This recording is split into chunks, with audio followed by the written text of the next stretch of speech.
I want to talk about meeting the root of a trigger instead of getting lost in the symptoms.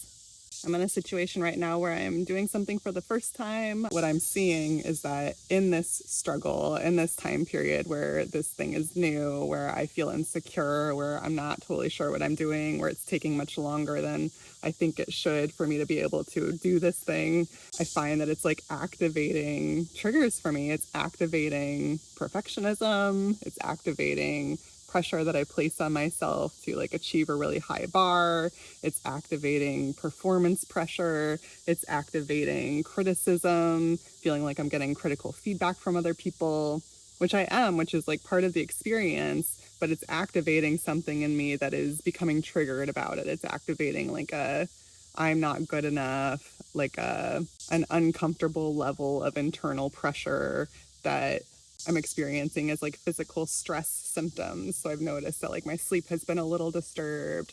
I've noticed that my mind has been really activated.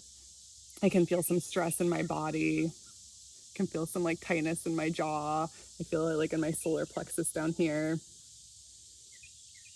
And so all these signs are showing me that I'm activated, that there's some sort of trigger happening.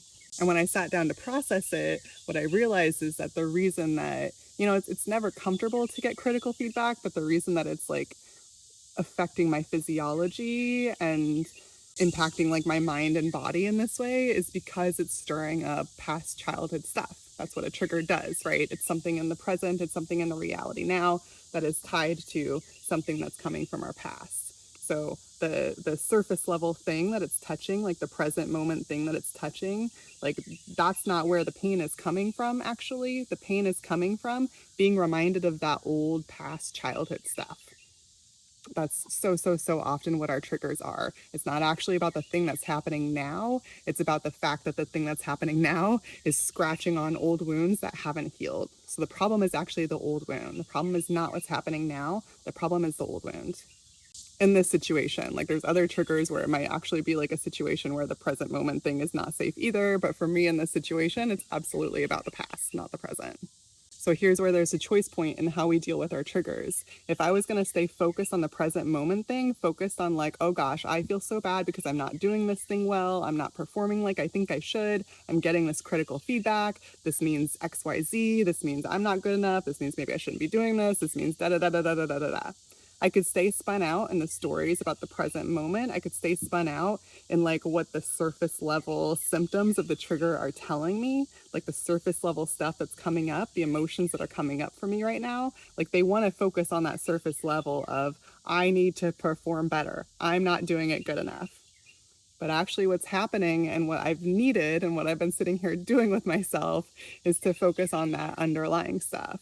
Like, why does this hurt so badly? Where is this pressure actually coming from? Not to relive and like scratch that old past wound, but to understand and give myself that context, because it creates a very different way that I'm going to respond to myself. If I'm responding from the surface level of the trigger, then my response to I'm not going to do it well enough is like, I got to try harder, or I got to completely shut down and like not do it at all. So I got to give up, or I got to put more pressure on myself to achieve, to do it better, to try.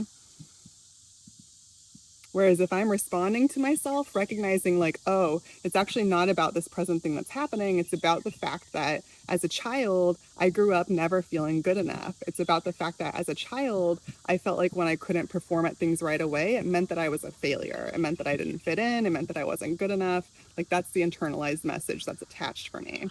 So I can respond to that child wound like I would to a child. That's the difference, right? I wouldn't tell a child you need to try harder. I would tell a child you're doing the best you can, right? Like that's how I would respond to a child. I would tell a child like your worth is not defined by whether people think you're doing a good enough job. It doesn't matter if you can do something perfectly right away. It's okay if it takes you longer. There's nothing about what's happening.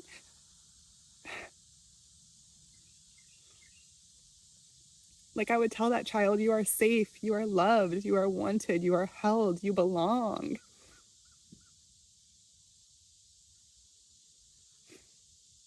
Your worth is not tied up in whether you can perform in something or not. Your level of belongingness is not dictated by whether you can achieve in the way that maybe it looks like other people are achieving.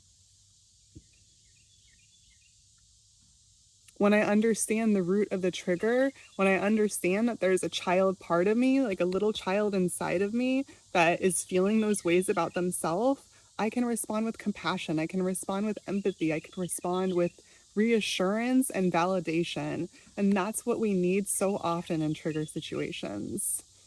We need to be able to have some separation from like the surface level reaction that the trigger is bringing up in us. The like, I've got to do it better, to relax into what does the inner child actually need to hear? What does the part of ourselves that was wounded by this thing to begin with, what do they actually need to hear? They didn't hear it then because it's a trigger. If I'd received that then, I wouldn't have that as a trigger.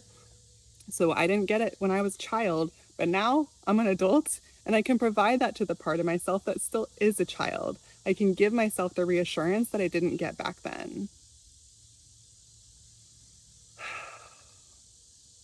So this is what we can do with triggers. We can allow ourselves to feel them without getting lost in the swirl of like, what does it mean and how do I control it and how do I make it go away? We can meet ourselves on that deeper level, on that root level, and give ourselves the care, the compassion, and the nutrients that we really actually needed.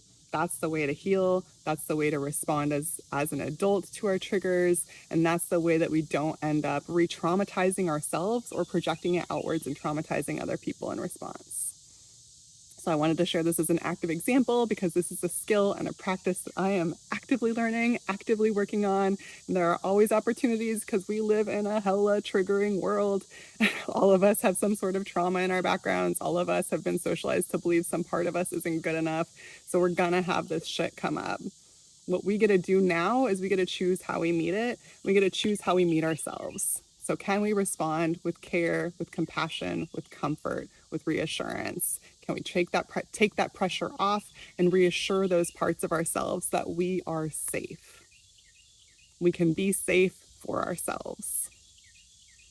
With a hug from my inner child to yours, I'll see you next time.